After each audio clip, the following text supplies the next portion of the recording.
Have you ever had the situation where something has happened in your industry, your market, something to do with your products and services maybe, and a bad story, a wrong story is just going everywhere like wildfire and it's damaging your business?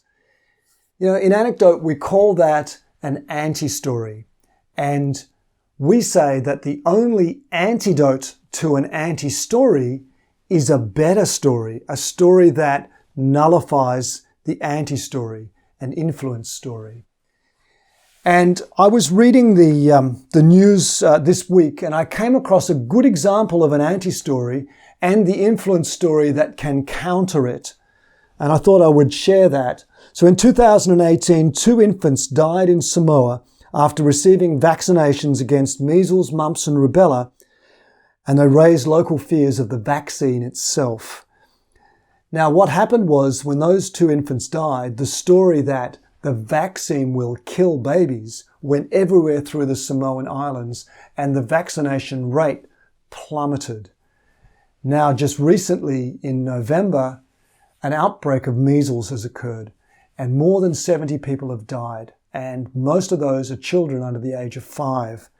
I went back through the news articles from the original deaths of the children, and while the authorities could see that the vaccination rates were not high enough, they were using logical, factual arguments. They weren't using a story to counter the anti-story that vaccine is killing babies. So what story could the locals have used? Well, it's too late now for the Samoan people. The vaccine rates are coming up because of the consequences of that outbreak. But what we say is that if someone has an anti-story, the technique, and I'm just showing you here the pattern from our story-powered sales workbook. The pattern is acknowledge the anti-story that removes the tension from the conversation, and then deliver a better story, a better true story to counter the anti-story.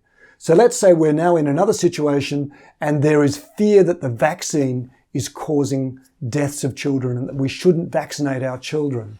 So we might say something like this: look, it's true that the vaccine is not completely safe. In fact, back in 2018 in Samoa, two infants were sadly killed when nurses mixed a muscle relaxant with the vaccine instead of water. And the consequence of that was that fears that the vaccine was dangerous went all through the Samoan Islands, and the vaccination dropped down to nearly 30%.